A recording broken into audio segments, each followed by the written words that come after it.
Hello, જાગૃત આવાસમાં તમારું સ્વાગત છે. મારું નામ છે ચિંતન અખાણી. આજે આપણે રિલેશન્સ જોવાના છીએ. કોના રિલેશન્સ? ભાઈ તમારા ને મારા નહીં, તમારા અને તમારા ગર્લફ્રેન્ડ બોયફ્રેન્ડ રિલેશનની વાત નથી કરી રહ્યા. અહીંયા આપણે વાત કરી રહ્યા છીએ કે જે ક્વોડ્રેટિક પોલિનોમિયલ હોય એના જે ઝીરોઝ છે એ ઝીરોઝ અને એના કોએફિશિયન્ટ વચ્ચેના રિલેશન્સ. ચલો આપણે જોઈએ ધ્યાનથી.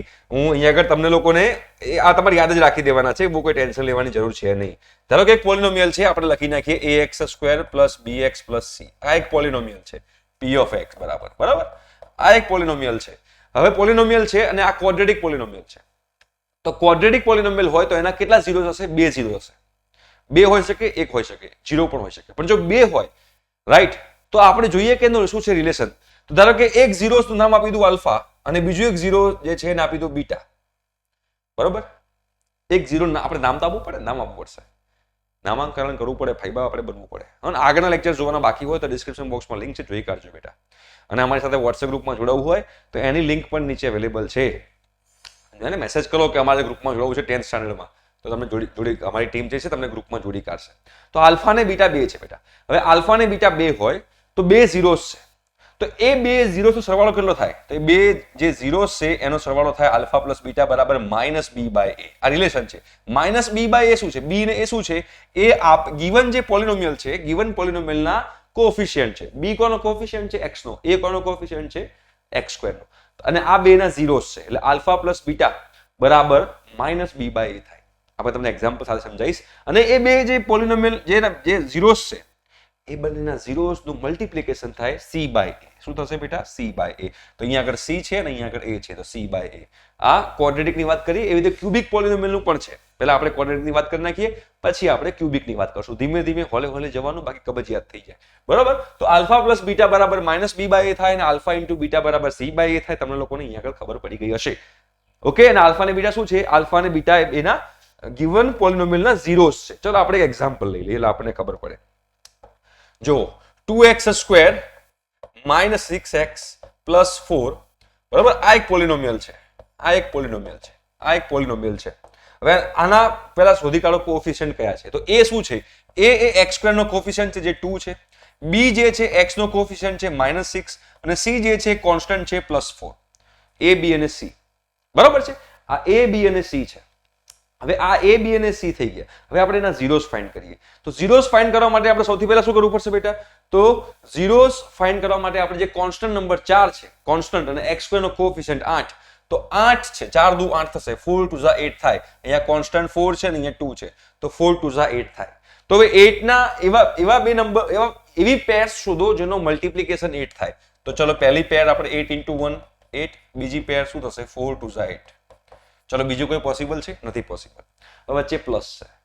તો હવે આ અને અહીં આગળ 6 છે. તો કઈ પેર લેવી જોઈએ મારે? which pair should I take? કે એ પેરના બે નંબર્સનું એડિશન 6 થાય. 8 + 1 9 થશે, 6 નહીં થાય. 4 + 2 6 થશે. તો હું આ પેર લઈ શકીશ. અને અહીંયા માઇનસ છે, માઇનસ છે, બંને હું માઇનસ માઇનસ આપી દઈશ. તો હવે મારે આને લખવું તો કેવી રીતે લખી શકાય? તો આવી રીતે લખી શકાય. જો 2x² - 4x - 2x + 4 બરાબર 0. હવે આમાંથી કોમન કાઢો ને આમાંથી કોમન કાઢો. સિમ્પલ. આમાંથી 2x કોમન નીકળે તો અંદર બચે x - 2. અહીંયાથી -2 કોમન નીકળે, અહીંયા બચે x - 2 = 0. હવે આખામાંથી કોમન શું નીકળશે બેટા? એ આખામાંથી કોમન નીકળશે બેટા x - 2. તો બીજા બ્રેકેટમાં 2x જે છે એ 2x - 2 કોમન નીકળતી, બરાબર? 2x - 2 બરાબર 0. ઠીક છે બેટા? ક્લિયર છે? તો અહીંયા આગળ થયું x - 2 બરાબર 0 અને 2x - 2 બરાબર 0, મતલબ કે x બરાબર 2 આવ્યું અને અહીંયા આગળ x બરાબર 1 આવશે. x બરાબર 1 આવશે. જોઈ લો કેમ? 2x બરાબર 2 થાય, પેલું -2 પેલી બાજુ તો +2 થાય, અને 2x બરાબર +2, 2 2 કેન્સલ થઈ જાય તો x બરાબર 1 આવશે. તો x બરાબર 1 આવી ગયું. x બરાબર 2 ને x બરાબર 1. હવે આ આપણને થઈ ગયું છે અહીંયા આગળ સેટિંગ. હવે મારા મારા જે ઝીરોઝ મળ્યા એ બે ઝીરોઝ છે. એક આલ્ફા બરાબર 2 લઈ લઈએ અને બીટા બરાબર 1 લઈ લઈએ. કાં તો તમે આને આલ્ફા કહી શકો, આને બીટા કહી શકો, આને આલ્ફા કહી શકો, આને બીટા કહી શકો. તમારે જેને જે કહેવું તમે કહી શકો, આલ્ફા બીટા. હવે આલ્ફા પ્લસ બીટા કરો. જો આલ્ફા પ્લસ બીટા બેનો સરવાળો કરો, શું થાય? 2 + 1 3 થાય. અને -b/a કરો, -b/a. તો માઇનસ નું માઇનસ, b કેટલો છે? b -6 છે, તો -6 બાય a કેટલો છે a 2 છે તો 2 મૂકી દઈએ માઇનસ માઇનસ પ્લસ થઈ જાય 2 3 જા 6 તો -b બાય નો આન્સર શું આવ્યો 3 આવ્યો આલ્ફા પ્લસ બીટા નો આન્સર પણ 3 આવ્યો મતલબ કે આલ્ફા પ્લસ બીટા બરાબર શું થાય બેટા -b બાય a થાય કે ના થાય બિલકુલ થાય હવે આલ્ફા ઇન્ટુ બીટા કરો આ બેનો મલ્ટીપ્લિકેશન કરો આલ્ફા ઇન્ટુ બીટા કેટલા થાય 2 ઇન્ટુ 1 2 થાય હવે c બાય a કરો c બાય a c કેટલો છે 4 તો 4 મૂકી દઉં a કેટલો છે 2 તો 4 ડિવાઇડ બાય 2 કેટલા થાય 2 તો જો એ પણ સેમ જ આવ્યું મતલબ કે આલ્ફા ઇન્ટુ બીટા બરાબર શું થશે c બાય a તો અહીંથી આપણને બે રિઝલ્ટ મળ્યા ક્વોડ્રેટિક પોલિનોમિયલના આપણને કયા બે રિલેશન મળ્યા ક્વોડ્રેટિક પોલિનોમિયલના આપણને બે રિલેશન મળ્યા એ આપણે યાદ રાખવાના છે આલ્ફા પ્લસ બીટા બરાબર -b બાય a થશે અને આલ્ફા ઇન્ટુ બીટા બરાબર c બાય a થશે રાઈટ આ બે રિલેશન છે ક્વોડ્રેટિક પોલિનોમિયલના કોના બેટા ક્વોડ્રેટિક